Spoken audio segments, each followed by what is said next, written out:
지난 한 주간도 하나님의 은혜 가운데 우리의 삶을 복되게 인도하신 우리 주님을 찬양하는 마음으로 우리 옆에 계신 분들에게 평안하셨습니까? 반갑습니다 하고 인사 나누는 시간 갖도록 하겠습니다. 샬롬, 반갑습니다. 감사합니다. 2021년도를 시작하면서 저희들 마음속에 기도의 제목을 가지고 교회가 함께 기도하고 있는 것들 중에 특별히 공동체의 아름다운 모습을 꿈꾸면서 기도를 하고 있습니다. 우리 교회가 어떤 모습을 가져야 될 것인가? 제일 중요한 것, 이제 은혜 공동체의 모습을 가졌으면 좋겠다 생각을 하면서 우리가 이 세상을 어떻게 살아갈 수 있게 된가?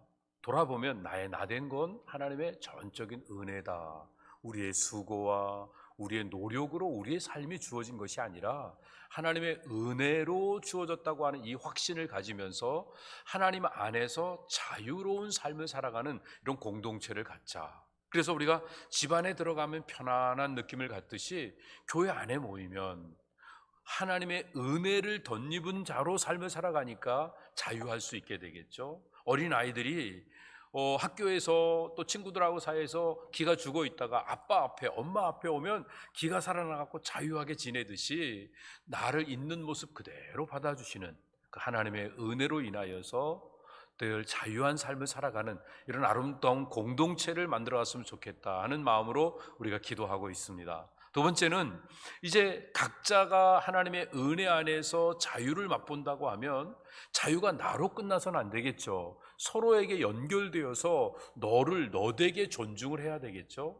그렇게 존중하는 삶은 사랑의 공동체로 연결되어집니다. 그래서 상대를 또 그 사람들의 그 자격이나 조건이나 그 사람들의 행한 일들로 판단하는 것이 아니라 존재 자체로 귀중히 여기는, 그래서 양 99마리나 양 한 마리가 동일하게 비중되어지는, 여러분 생명 가치라고 하는 건 존재로 따지게 되니까 몇 명인가가 중요하지 않습니다. 그렇죠? 자녀가 5명 자녀, 1명 자녀 이렇게 나눠질 수 있죠. 그 가치가 나눠질 수 있지 않지 않습니까? 자기의 분신이기 때문에 10명의 자녀든 1명의 자녀든 다 똑같은 거죠. 그런 차원에서 우리 모두가 다 그 사람이 잘했던 잘못했던 이 공동체 안에 있으면 존중을 받을 수 있는 이 아름다운 공동체를 만들어가자. 그래서 사랑의 공동체를 꿈꾸면서 우리가 기도하고 있습니다. 더 나아가서 이제 하나님이 주신 은혜와 복이 나와 서로에게 우리끼리만 연결되고 끝나는 것이 아니라 이것이 세상을 향해서 퍼져나가고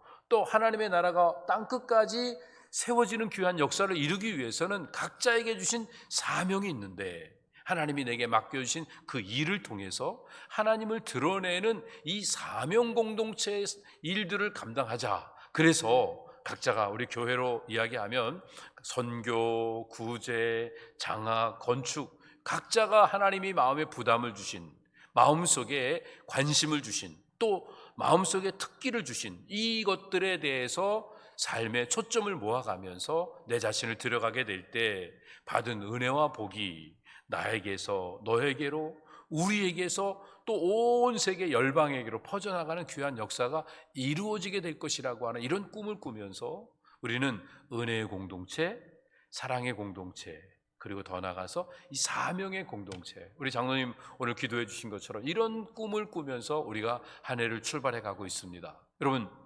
여러분들의 꿈은 무엇입니까? 여러분들은 한 해를 출발하면서 어떤 생각을 하게 되는가요? 똑같은 일을 하지만 그 일을 하면서 어떤 사람은 낭비라고 생각하고 어떤 사람은 그 일들을 헌신이라고 생각하게 됩니다.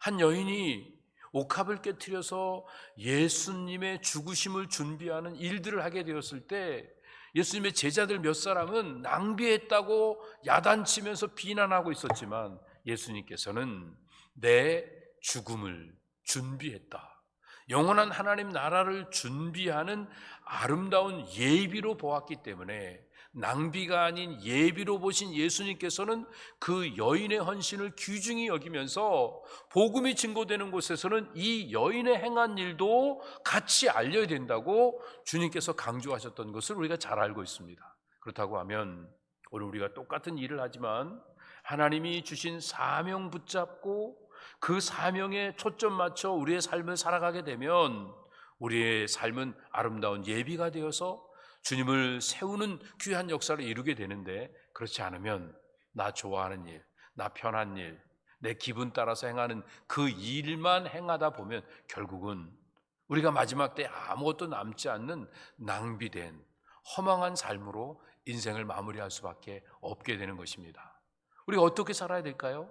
오늘 말씀을 통해서 우리가 사명을 잘 감당하는 성도가 됩시다라고 하는 이 제목을 가지고 은혜를 나누려고 합니다. 오늘 말씀의 본문을 보면요, 시작을 너는 말씀을 전파하라. 때를 어떤지 못 어떤지 항상 힘쓰라. 범사에 오래 참음과 가르침으로 경책하며 경계하며 권하라. 그리고 근신하며 내 직무를, 전도인의 직무를 잘 감당하라고 주님이 말씀을 주셨습니다.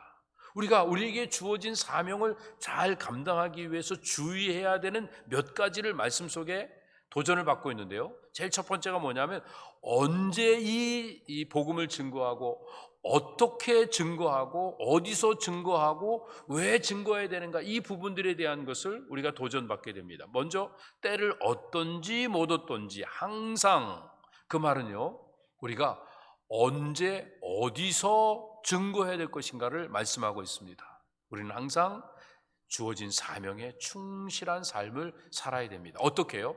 오래 참음과 가르침으로. 그러니까 하나님께서 주신 말씀 붙잡고 인내할 수 있어야 되고요, 그리고 항상 하나님의 말씀을 배우는 일들과 또 배운 것들을 가르치는 일들을 하면서 사명을 감당하는 일이 필요합니다.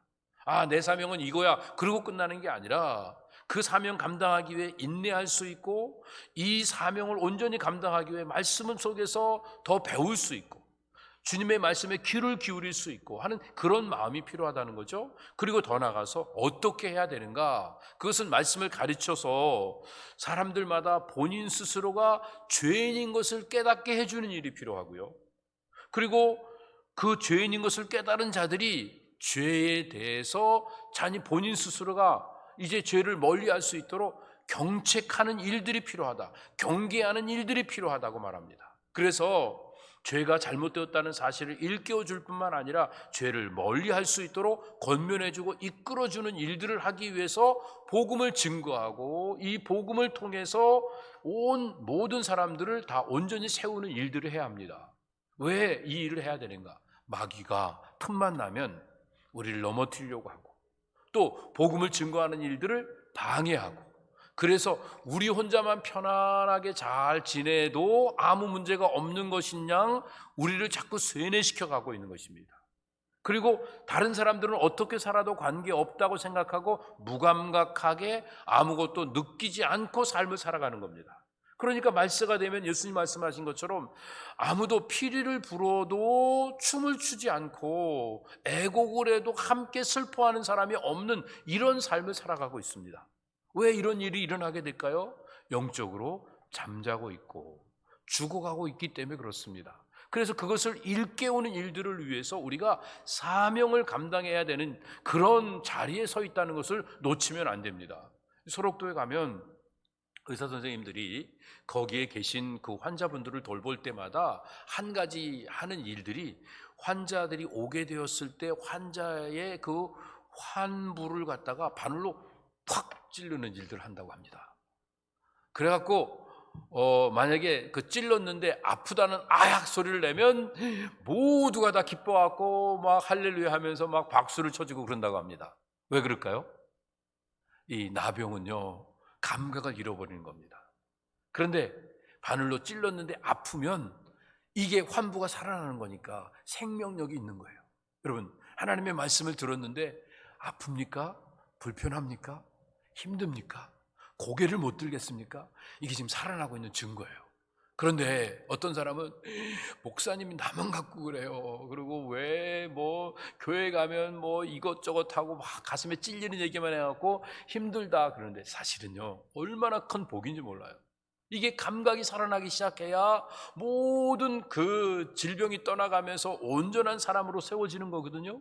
그런 차원에서 우리가 사명 붙잡고 일하다 보면 내가 얼마나 부족한지, 얼마나 어리석은지 그것들을 깨닫게 해주고, 내가 얼마나 욕심부리며 살아가는지, 뭐 굳이 하나를 해도요, 얼마나 우리 속에 아주 밑에 바닥에 깔려있는 아주 추한 죄의 찌꺼기들이 있습니까? 누군가한테 뭔가 선행을 베푸는 일 자체도 온전하지 못한 우리의 모습들을 보는 순간 하나님 앞에서 우리가 이 사실에 대해 경책하고 경계하는 일들을 스스로 하고, 또 다른 사람들에게도 사랑으로 권하는 이 일들을 하게 되는 겁니다. 그래서 이 사명을 감당하면 어떻게 하라고요? 모든 일에 근신하여 고난을 받으며. 아픈 게, 악소리 나는 게 복이라고 그랬죠? 우리가 고난을 받는 게 얼마나 유익한지, 고난을 행하기 전에는 그릇 행하다가 고난을 행한 후에는 내가 바르게 행합니다. 시편 119편에서 시편 기자가 고백했던 내용이죠.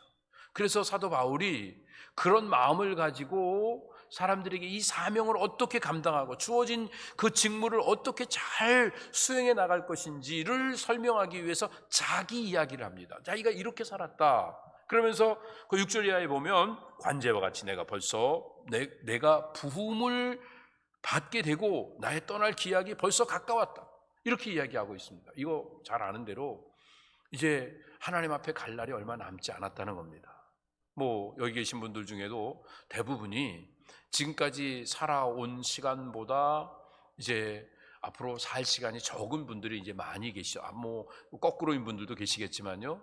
이제 우리의 마지막 순간이 다가오고 있는 그 순간에 우리가 해야 될 일은 사명 붙잡고 우리의 사명에, 우리의 삶에 포커스를 맞춰가는 일들을 해야 되는 것이다. 이 말씀을 하기 위해서 자기를 돌아보며 이렇게 고백합니다. 내가 선한 싸움을 싸우고 나의 달려갈 길을 마치고 믿음을 지켰다. 이건 최선을 다해서 내 삶을 주님 앞에 초점 맞춰 이 주어진 사명 감당하기 위해서 초점을 맞췄다고 이렇게 이야기하는 겁니다. 그러고 나면 하나님이 어떻게 하시는가? 이제후로는 나를 위하여 의의 면류관이 예비되었으므로 주 곧 의로우신 재판장이 그날에 내게 주실 것이니, 나한테만 주시지 않고 주의 나타나심을 사모하는 자, 예수 그리스도의 재림을 사모하는 종말론적인 삶을 살아가는 모든 자들에게 다 이 상급을 주실 것이라고 하는 확신을 가지면서 우리에게 권면하는 겁니다. 그래서 삶의 목표를 가지고 주어진 사명에 초점을 맞추어서 자기 자신을 불태우는 그런 삶을 살아가라고 권면하고 있는 이런 모습을 보게 됩니다. 인생이 참된 가치관을 가지고 바른 선택을 해서 거기에다가 모든 것들을 쏟아부으며 사는 것은 얼마나 아름다운지 모릅니다. 그런데 우리가 잘못 오해하면 인생은 저절로 아름다워질 거라고 생각을 합니다.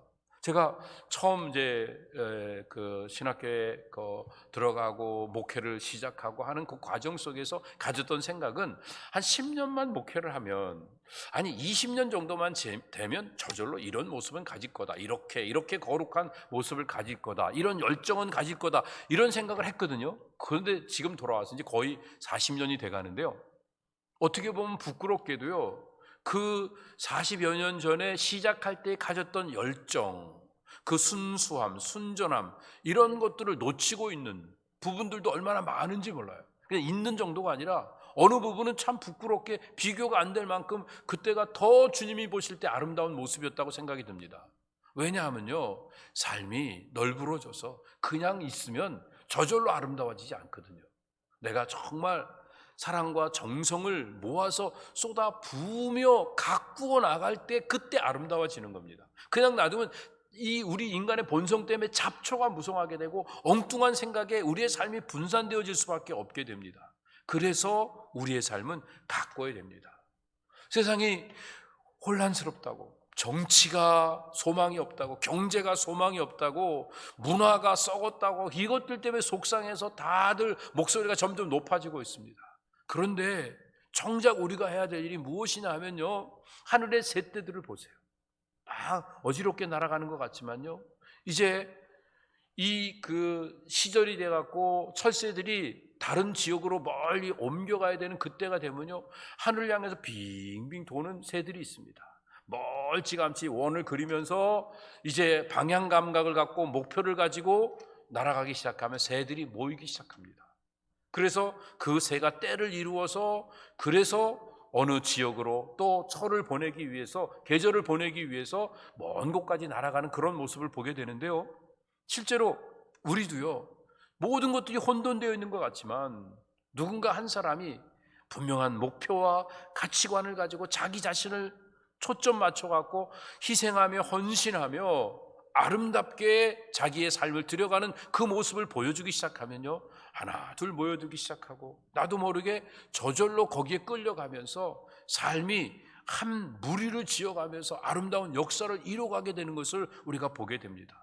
그러니까 우리가 믿음에 굳게 서서 우리의 주어진 역할을 잘 감당하다 보면 주변에 보이지 않는 영향력을 주게 되고, 그 영향력이 또 교회적으로, 또 더 나아가서 이 지역사회와 이 시대적으로 영향을 주는 이런 모습으로 자연스럽게 또 물결을 치면서 영향을 줄 수 있게 됩니다. 여러분, 나비 효과라는 말 여러분 들어보셨죠? 브라질 아마존 그 지역에서 이 버터플라이가 날개짓을 하면 그 나비가 날개짓을 하는 그런 모습 가운데서 저쪽 어느 지역에, 아시아나 저쪽 유럽 지역에서 태풍이 일어날 수 있다, 해일이 일어날 수 있다고 하는 이런 그 영향력이 나타난다고 하는 것입니다. 그런데 그것이 한 번으로 어쩌다가 끝나는 것이 아니라 마음에 분명한 사명의식을 가지고, 목표를 가지고, 가치를 가지고 초점 맞춰 자기를 들여가게 될 때 삶은 아름다워집니다. 삶의 가장 큰 비극이 뭐예요? 무한한 능력을 가졌는데도 불구하고 아무것도 행하지 않고 허송세월을 하면서 의미 없이 그냥 지나가 버리는 거. 이게 제일 큰 비극이죠. 보통 저주받았다고 그러는 게 어떤 게 저주받은 거죠? 그건요, 가치 없는 인생의 길을 걸어가고 낭비하고 살면서도 아무런 문제의식도 없고 불편하지도 않고 편안하게 지내는 것, 결국은 썩어짐에 굴복하는, 허망한 것들에 다 쏟아버리는 이런 삶으로 끝을 맺게 되는 이 일이 인생의 비극입니다. 언제 보람이 됩니까? 언제 가치가 있어집니까? 정말 우리는 상처받은 심령들입니다. 나약한 심령들입니다. 그런데 주님 앞에 돌아와서 내게 주어진 사명 붙잡고 거기에 초점 맞춰서 인생을 살아가게 되면 어느덧 내가 아름다운 자리에서 역할을 하게 되고 다른 사람에게 선한 영향을 주면 이게 얼마나 보람된 겁니까? 얼마나 가치 있는 일이 되겠습니까? 그런 차원에서 이제 2021년도를 시작하면서 오늘 우리는 우리에게 주어진 사명을 어떻게 감당해야 될지 에스라를 통해서 좀 도전을 받는 시간을 가졌으면 좋겠습니다. 흔히들 조상 잘 만나서 자손들이 덕을 보는 경우들이 많은 것 같아요. 근데 오늘 이 에스라를 보면 거꾸로입니다. 에스라가 잘하니까 조상들까지도 명성이 높아지는 이런 역사가 일어납니다. 우리도 좀 그렇게 살았으면 좋겠습니다. 누군가한테 그냥 혜택을 받는 게 당연하다가 아니라 나로 인하여 다른 사람의 혜택을 누리며 살아갈 수 있는 그런 공동체 일원이 되었으면 좋겠다 하는 이런 마음을 꿈꾸어 보게 됩니다. 에스라는요, 하나님의 뜻대로 좀 살고 싶었어요. 그래서 마음을 먹고 또 실행에 옮겨가는 발걸음을 움직여 가기 시작하니까 하나님이 마음들을 움직여가면서, 왕의 마음도 움직여가면서 그 마음의 소원이 저절로 이루어지는 이 복을 누리게 됩니다. 우리도 하나님이 기뻐하시는 소원을 가지고 하나님을 기뻐하며 살면 마음의 소원이 저절로 이루어집니다. 또 여호와를 기뻐하라, 하나님께서 내 마음의 소원을 이루어 주시리로다. 여러분, 이 말씀을 믿으십니까? 그러면 그런 믿음을 가지고 실천하는 삶을 살기 위해서 좀 우리의 사명에 초점 맞춰진 삶을 살았으면 좋겠습니다. 근데 사명 감당하는 게 나 하나만 하는 게 아니기 때문에요, 서로 존중하며 서로 협력해서 사명을 감당해야 됩니다. 에스라가 귀환하게 될 때 포로 생활을 하면서 왕의 명령을 받아서 이스라엘로 돌아올 때 혼자 오지 않고요, 9천여 명이 같이 왔어요. 그런데 그 9천여 명이 같이 올 때 그 안에 보면 백성들도 있었고 제사장도 있었고 성가대원도 있었고 성전에서 일하는 사람도 있었고 각양 모든 사람들이 함께 섞여 있었어요. 한 사람이 감당하는 사명은 혼자로 역사를 이룰 수가 없습니다. 그래서 우리가 이렇게 교회로 모여서 서로서로 협력하며 역할을 하는 겁니다. 그래서 하나님의 말씀대로 순종하려고 마음을 모았더니 하나님이 그들을 하나님께서 먼 곳까지 온전하게 올 수 있도록 이끌어 주셨던 것입니다. 그 일을 누가 했습니까? 에스라가 앞장서서 했습니다. 에스라는 어떤 사람입니까? 하나님의 말씀을 마음속에 늘 묵상하며 말씀을 연구하는 사람이다. 무슨 학자라고 하는 이런 개념보다는 말씀이 늘 마음에 떠나지 않고 늘 말씀에 새겨져 있는 사람입니다. 여러분, 로마서를 계속 읽다가 보면요, 로마서적 삶의 말투와 행동이 나오게 됩니다. 에베소서를 계속 읽다 보면요, 에베소서를 좋아하는 그 말씀이 저절로 내 삶에 흘러나오게 됩니다. 시편을 오랫동안 묵상한 사람들은 그 기도가 시편과 함께 같이 흘러가는 이런 아름다운 모습들을 보게 됩니다. 이제 에스라는 마음속에 하나님의 말씀을 늘 깊이 묵상하고 그 말씀대로 그대로 살아가려고 애를 썼습니다. 그리고 나 혼자 잘 사는 거로 끝나지 않고 옆에 사람도 이 말씀으로 어떻게든 도와주려고 말씀을 가르치는 이런 일들을 했기 때문에 결국 이 일들을 통해서 어떤 역사가 일어났습니까? 결국은요, 이 에스라 한 사람 때문에 가문이 빛났잖아요. 그리고 그 시대가 어둠의 시대였는데요, 에스라 때문에 그 시대에 환한 여명이 떠오르기 시작하고, 그리고 포로로 잡혀갔다가 다시 돌아온 사람들이 할 일도 없고 방향도 목적도 없이 이렇게 왔다 갔다 하고 그러고 있을 때 말씀을 전해주게 되니까 말씀 붙잡고 새로운 무브먼트를 하게 되죠. 말씀대로 회개하게 되고 말씀대로 헌신하게 되고 말씀대로 서로 아름다운 공동체를 세워나가는 이 귀한 모습을 가졌던 것을 보게 됩니다. 그 구체적인 그 아름다운 그 에스라의 사역이 이 에스라 7장에 나와 있는데 그 내용들을 잠깐 보도록 할게요. 1절부터 5절까지 보면 에스라의 그 가문에 대한 게 나오게 되는데, 에스라는 느헤미야하고 같은 시대에 살았습니다. 그가 이 스라야의 후손이다 이렇게 표현하고 있는데, 스라야는요, 이 느부갓네살 왕의 지시를 받았던 림나한테 살해를 당했었죠. 그러니까 순교자의 피가 흐르는 집안입니다. 그런데 이 포로 생활을 하면서도 경건하게 말씀의 모든 그 과정들을 잘 지키고 살았던 에스라가 그 하나님의 말씀 속에서 왜 이렇게 쓰임받게 되었는가 보면요, 지금 성전이 재건이 됐어요. 그런데 그 안에 예배가 회복되어지는 일은 아직도 오리무중입니다. 아직도 멀었습니다. 그러니까 하나님이 순교자의 피가 흐르는 이 경건한 사람을 통해서 다시 영적 개혁을 이루어 나가도록 하나님이 부르시는 이런 모습을 보게 됩니다. 그래서 그는 이 대제사장의 집안에서 말씀을 연구하고 말씀대로 순종하고 다른 사람에게 말씀을 가르치는 일을 잘하는 가운데서 쓰임을 받게 됩니다. 그가 어떤 사람이라고 말하고 있습니까?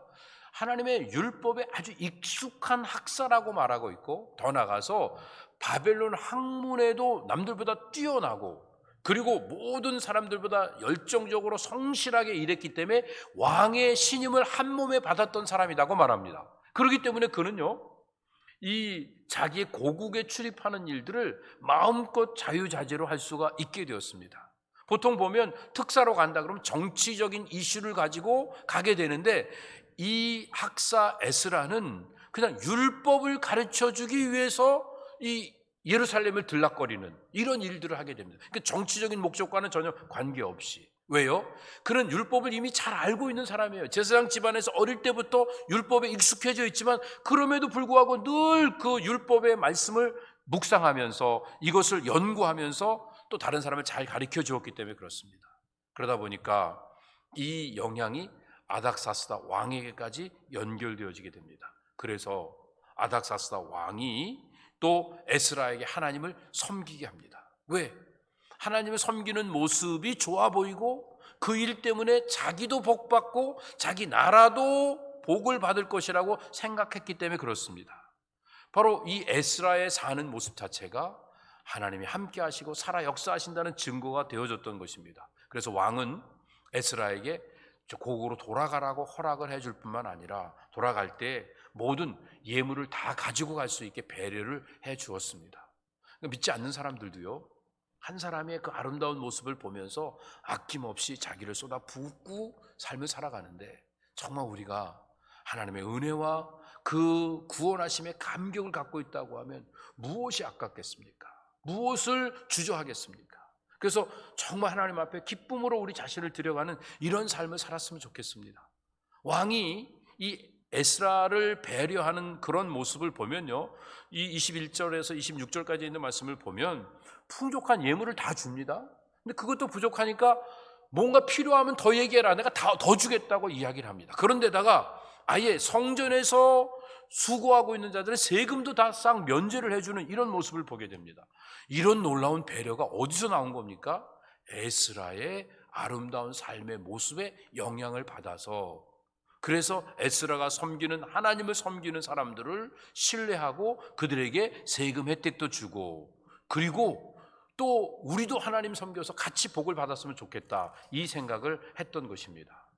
하나님이 이렇게 복을 주신 것에 대해서 자칫 잘못 생각하면 내가 학문이 능하고 내가 다른 사람들보다 지혜가 많기 때문에 이런 영향을 줄 수 있다, 이렇게 생각할 텐데요, 이게 전적인 하나님의 은혜라고 생각해서 우리 주님만을 높여드리는 이런 아름다운 모습으로 감사를 드렸습니다. 오늘 우리도요, 나의 나된 것이 하나님의 은혜인 줄 알고 감사하면서 나같이 부족한 사람 세워주시고 지금까지 인도해 주신 것에 대한 감격이 예배 때마다 삶의 현장에서 나왔으면 좋겠습니다. 하나님은요, 에스라의 모습을 보면요, 그 사명을 주실 때에는 사명을 감당할 수 있는 능력도 주신다고 하는 사실을 일깨워 주십니다. 오늘 우리가 하나님으로부터 어떤 사명을 받게 될 때 두려움이 생깁니다.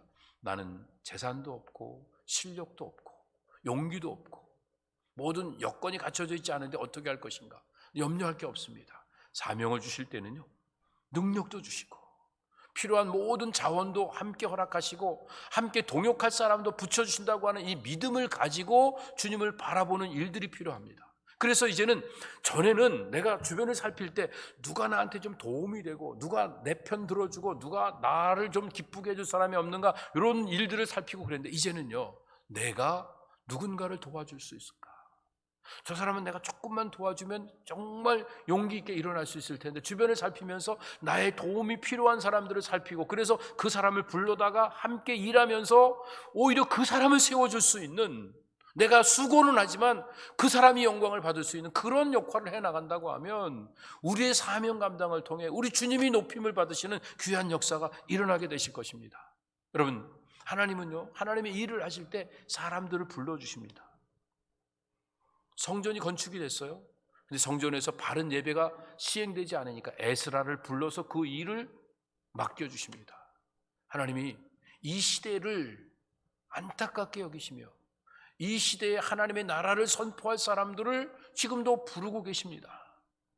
에스라는 이 일을 감당하기 위해서 어려웠지만 결단할 수 있었습니다. 그리고 경건한 삶을 살아가면서 말씀 따라 순종하면서 용기 있게 헌신하는 그런 모습을 가졌습니다. 어떻게 보면 그가 그 많은 사람들을 데리고 예루살렘으로 돌아오는 일은 쉽지 않습니다. 거의 만여 명이 됩니다. 그런데 그 중에요, 남자 장정들은 1,700~1,800명 정도뿐이 안 됩니다. 그러니까 4분의 3 정도는 그 어린아이, 그렇지 않으면 여자들이었습니다. 그러니까 함께 가기가 얼마나 힘듭니까? 약 한 1,000마일 정도 됩니다. 어떻게 보면 여기서 플로리다까지 가는 거예요. 걸어간다고 생각해 보세요.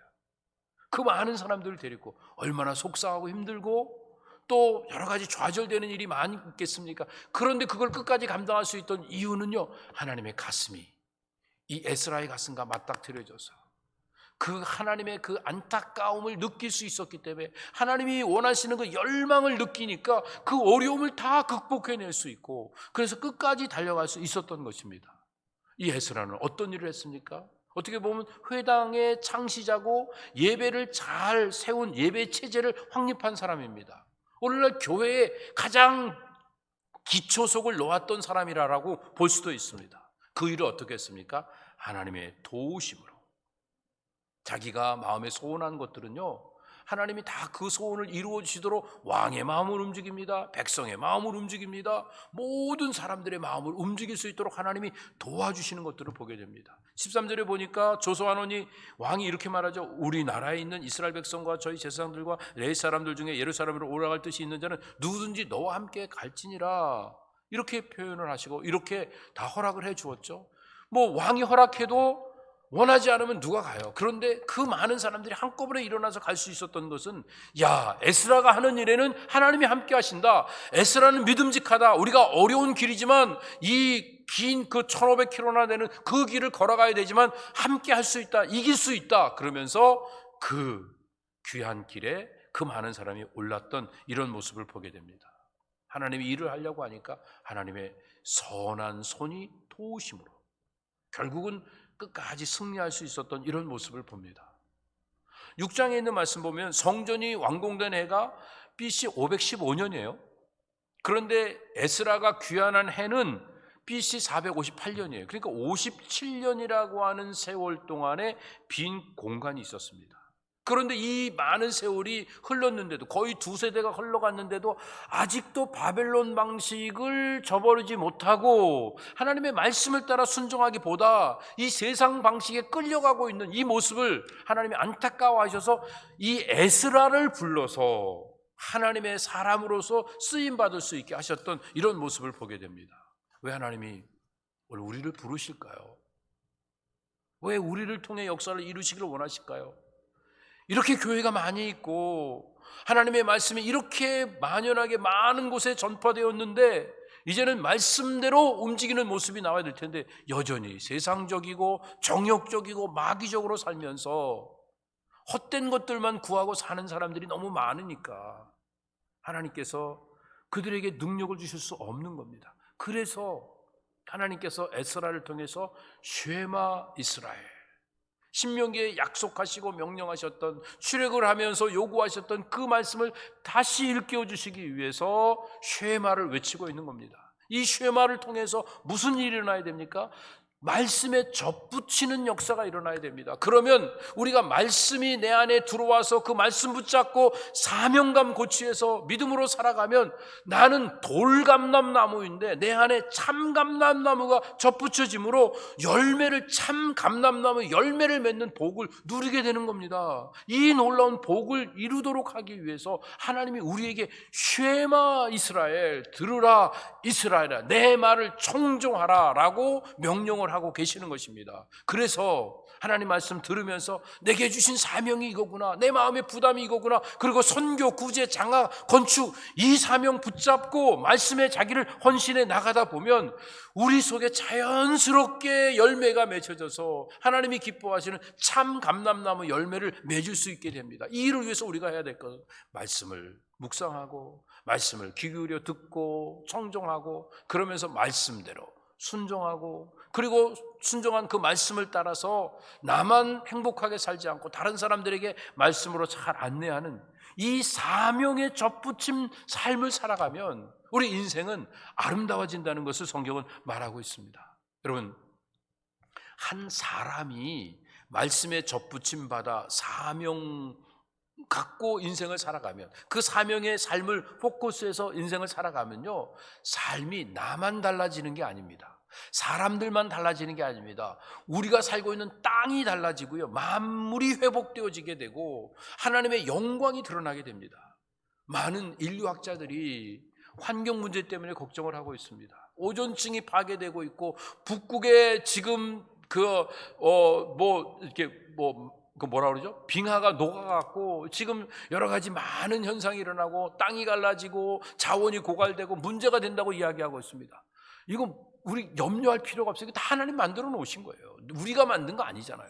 그럼 우리가 해야 될 일이 무엇입니까? 한 사람이 말씀에 접붙임 받아서 사명에 포커스를 맞춰 인생을 살아가기 시작하면 내가 회복되는 것으로 끝나지 않고 내 가정이 회복되어지고 지역사회가 회복되어지고, 그래서 이 땅이 회복되어지고, 그리고 인류가 회복되어지며 모든 것들이 온전해지는 이 역사를 이루게 됩니다.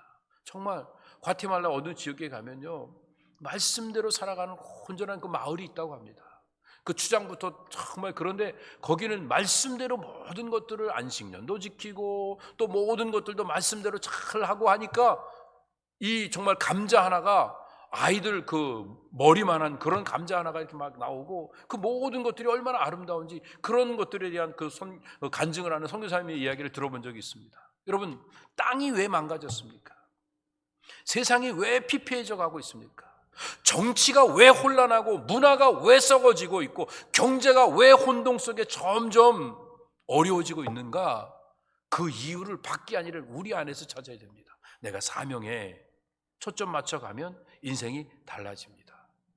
배단위 장로교회가 30여 년 전에 다시 이렇게 세움을 받으면서 우리 교회가 이제 몇 가지 모임을 좀 중요시해야 되겠다 싶어갖고 지역별 모임 해서 구역 모임을 만들었습니다. 요즘은 이제 지역이 좀 떨어져 있어도 차 타고 다니니까 좀 편리한 지역으로 이렇게 나눠서 지역별 모임을 만들었습니다. 그런가 하면 또 연령별 모임이라서 전도회를 만들었습니다. 비슷한 연대, 비슷한 동감대가 있으니까 남자분들, 여자분들, 그리고 또 비슷한 연배들끼리 묶어서 전도회를 만들었습니다. 더 나아가서 이제는 사명을 따라서 모임을 가져야 되겠다. 그래서 선교, 구제, 장학, 건축, 하나님이 주신 사명, 이 어떤 것들에 부담이 있는지 그렇게 위원회를 만들어서 그 위원회를 통해서 역할을 하자. 그래서 그것은 뭐 당회나 재직회가 뭔가 이렇게 계획해서 준비하는 게 아니라 교회 처음 오신 분들도 누구든지 자기가 원하는 사명 따라서 그 위원회에 들어가서 역할을 할 수 있도록 모두가 다 헌신해서 그 자체적으로 역할을 할 수 있도록 그 모든 그 자원은 다 전 성도들이 자원을 만들어 가지만 실제 시행하는 일들은 선교, 구제, 장학, 건축의 일들은 그 위원회에서 역할을 하자. 그래서 각 위원회 역할을 만들었었습니다. 우리가 이제 신앙생활 하면서 지금 오래 세월을 흐르다 보니까 이제 위원회가 점점 약화되어 가는 것 같습니다. 이제 우리 2021년도를 시작하면서 위원회를 다시 붙잡고 다시 새롭게 도전을 좀 했으면 좋겠습니다. 나는 어떤 일들의 마음의 부담이 제일 많이 되는지, 무슨 일을 할 때 제일 신나는지 아직까지 좀 모르시겠다 그러면 한 가지라도 실천을 한번 해보세요. 그러다가 보면 뭔가 내 마음속에 마음이 뜨거워지는 것들을 경험하게 될 거예요.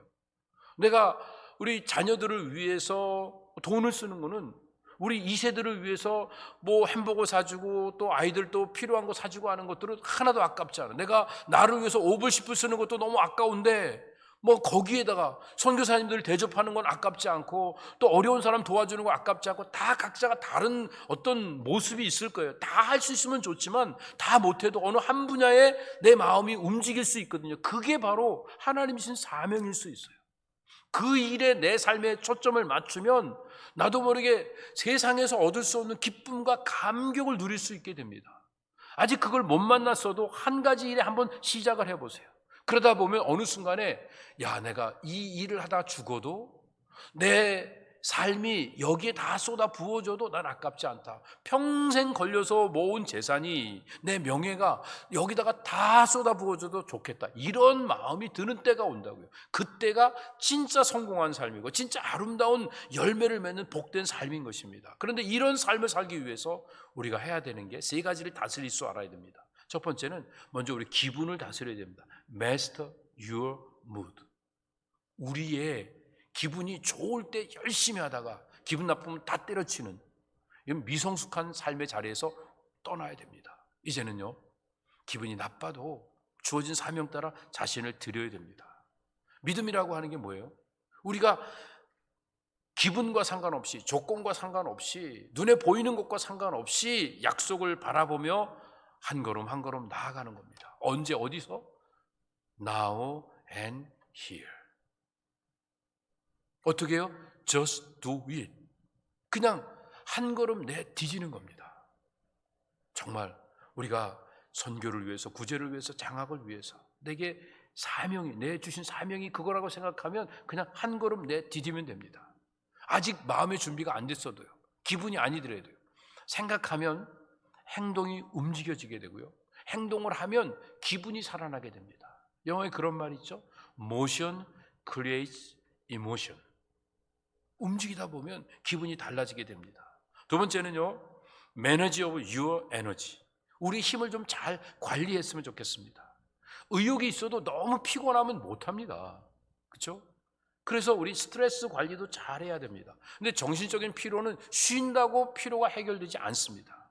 존중받을 때, 누군가가 날 신뢰해 줄 때, 사랑을 받을 때 스트레스가 다 풀어질 수 있습니다. 여러분, 가정에 가면 피곤해 있다가 다 긴장이 풀어지죠. 근데 가정에 들어가서 더 신경 써야 되고, 뭐 들어가기만 하면 와이프나 아내나 애들이나 부모가 서로 잘했니 잘못했니, 이건 좋으니 나쁘니 계속 지적하고 비판하고 계속 컴플레인하고, 그러면 시켄타이어 돼서 그냥 집에 나가고 싶은 생각이 들겠죠. 교회가 마찬가지입니다. 세상에서 얼마나 우리가 피로감이 많고 세상 사람들이 얼마나 우리를 조롱하고 함부로 대해요. 그런데 교회까지 와서 잘했니 못했니 좋으니 나쁘니 계속 비판만 받으면 우리는 우리 삶을 이렇게 안정적으로 잘 해나갈 수가 없게 됩니다. 그러니까요, 교회에 왔을 때 좀 힘을 관리할 수 있도록 힘을 남겨서 다른 사람에게 좀 섬길 수 있어야 됩니다. 집에 들어올 때 기진맥진해 갖고 들어와서 아무것도 안 하고 그냥 물, 휴지, 그러고서 와이프한테 다 시키면 아무리 돈 많이 벌어 갖고 와도 좀 너무 얄밉잖아요. 그렇죠? 좀 에너지 남겨 갖고 와서 내가 돈 많이 벌어 갖고 보너스까지 받아 갖고 왔지만, 여보 오늘은 쉬어, 내가 설거지 할게, 청소 할까, 내가 빨래는 내가 갤게, 뭐 그러면서 내가 좀 에너지를 발휘하면 그러면 더 아름다워질 수 있겠죠. 얼마 전에 제가 이렇게 큰 애하고 작은 애하고 같이 있는 자리에서 어떤 얘기하다가, 아내 되는 얘기인데 제 아내랑 제가 어쩌다가 그런 얘기를 했어요. 야, 엄마 아빠는 아직도 한 번도 이런 거 해본 적이 없고 이런 거 가져본 적도 없고 그렇다.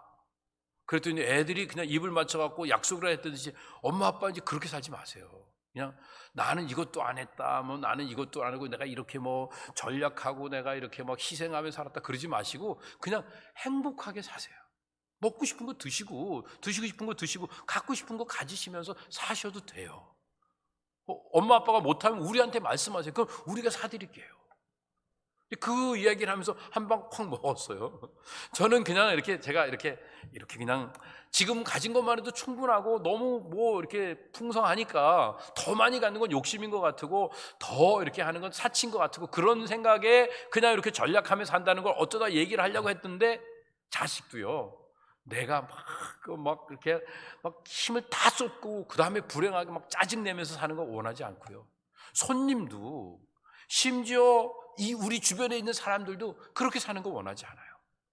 정말 잘 힘을 관리했으면 좋겠습니다. 예수님 어떻게 사셨죠? 자기 자신을 다 희생해서 십자가에 죽으시면서도 행복하셨어요. 그렇게 사실 수 있는 그 이유 뭐죠? 잘 관리하신 거예요. Manage your 에너지. 우리가 잘 에너지를 관리할 수 있으면 좋을 것 같습니다. 왜냐하면 가장 거룩한 사람은요, 행복한 사람이고요. 왜 그러냐면 행복한 사람은 죄를 짓지 않고 나쁜 생각 안 하고 남 죽일 생각 안 하거든요. 근데 내가 불행하면요, 내가 기껏 한다는 일이 남 죽여서 내가 성공하려고 하는 어리석음을 범하게 됩니다. 자, 그러면 이제 마지막으로 우리가 관리해야 될 건요, 특별히 maintenance your focus, 우리의 삶의 초점을 잘 관리를 했으면 좋겠습니다. 삶이 너무 많이 분산되어 있습니다. 아는 것 따로, 느끼는 것 따로, 행동하는 것 따로. 그러니까 삶이 점점 무기력해지는 거죠. 하나님의 형상대로 지음받은 인간이 죄가 들어오니까 그 일로 인해 어떻게 됐죠? 수치심을 가졌어요. 그랬더니 나와 나 자신이 분리가 되었죠. 두려움을 가졌어요. 그래서 하나님에게서 멀어졌죠. 허영심을 가졌어요. 그랬더니 이웃들과 단절되어지는 안타까운 모습을 갖게 됩니다. 그러니까 하나님 뭐라고 말씀하십니까? 마음을 다하고 목숨을 다하고 또 뜻을 다하고 힘을 다해서 하나님만 사랑하라. 그 일을 위해서 이제 머리에도, 그리고 또 손목에도, 그리고 문에도, 그리고 또 벽에도 다 말씀 붙여놓고 하나님 말씀 그 지배를 받으면서 말씀 가운데서 삶을 살아라 말씀하고 있습니다. 우리가 하나님 안에 있으면 꼭 잘해야 되는 게 아니에요. 우리가 할 수 있는 최선을 다하면 우리가 될 수 있는 최고의 모습이 저절로 이루어지게 됩니다. Do all you can do, be all you can be. 저절로 우리 안에 이런 복이 이루어지는 그 장소가 교회입니다. 교회는 참 이상해요. 다 약해요. 다 부족해요. 어리석어요.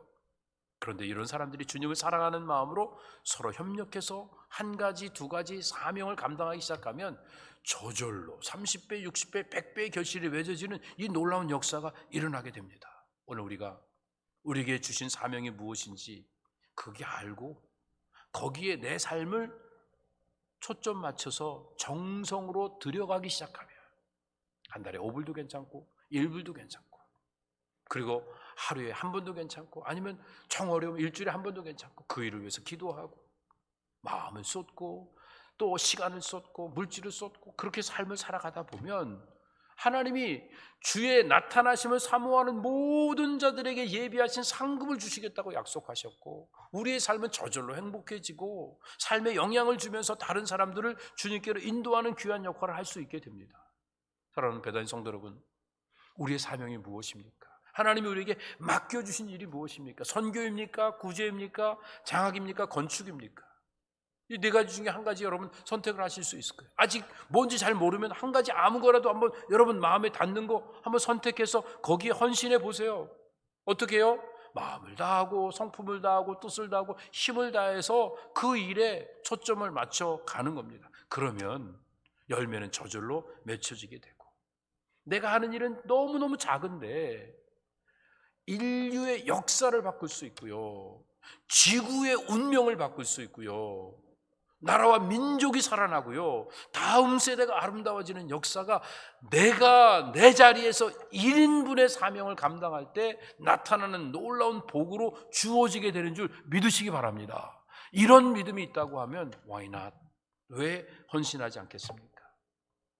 에스라가 하나님의 말씀을 잘 묵상하고 그것을 연구해서 그 말씀대로 그대로 준행하고 그 말씀대로 가르쳤더니 이스라엘의 회복의 역사가 나타나기 시작했던 것을 보게 됩니다. 오늘 우리도 주어진 사명 감당하기 위해서 하나님 말씀 들을 때마다 주님 제 사명이 무엇입니까? 무엇을 위해 내 주어진 삶을 쏟아 부으며 살아야 되겠습니까? 하나님 깨닫게 해주십시오. 마음의 부담을 주십시오. 관심을 주십시오. 열정을 주십시오. 그래서 거기에 내 삶을 정성껏 하나 둘씩 쏟아 부어가기 시작하는 그 순간 우리의 가정이 회복되어지고 교회가 부흥되어지고 인류가 새로워지고 새로운 역사의 장이 이제 팬데믹이 지나고 나서 뉴노멀이 오는 이 시대에 정말 하나님 앞에 쓰임받는 귀한 아름다운 일들을 이루어갈 수 있게 될 줄로 믿습니다. 우리 모두가 다 하나님 앞과 산자와 죽은 자를 심판하실 그리스도 앞에서 그의 나타나실 것과 그의 나라를 두고 엄히 명하노니 너는 모든 일에 근신하여 고난을 받으며 전도의 일을 하며 내 직무, 선교, 구제, 장학, 건축의 일을 잘 감당하라고 하신 이 명령 따라 순종해서 우리도 복받고 이 세상도 아름답게 갖고 가는 아름다운 배단위 성도들 다 되시기를 주님의 이름으로 축복합니다. 자비하신 아버지 하나님 감사합니다. 우리 배단위 공동체가 은혜의 공동체, 사랑의 공동체, 사명의 공동체가 되기 위하여 오늘 주님 주시는 사명 붙잡고 그 사명에 우리의 인생에 주어진 것을 아낌없이 쏟아부으며 살아가겠다고 다시 한번 결단해 봅니다.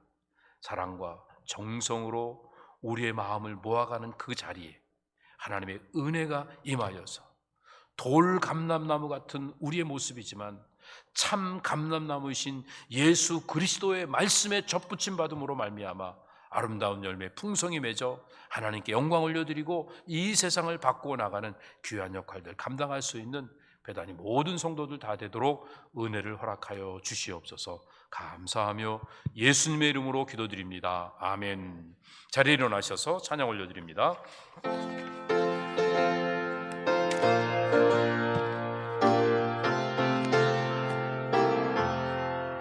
날 대속하신 예수께 내 생명 모두 드리니 늘 진실하게 하소서.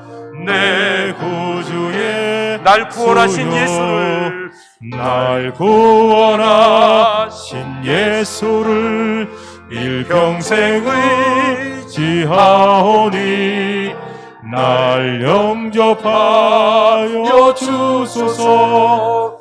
내 구주 예수 나 구주 위에 살리라. 나 구주 위에 살리라. 내 기쁨 한량없으리. 내 갈 길이 인도하소서.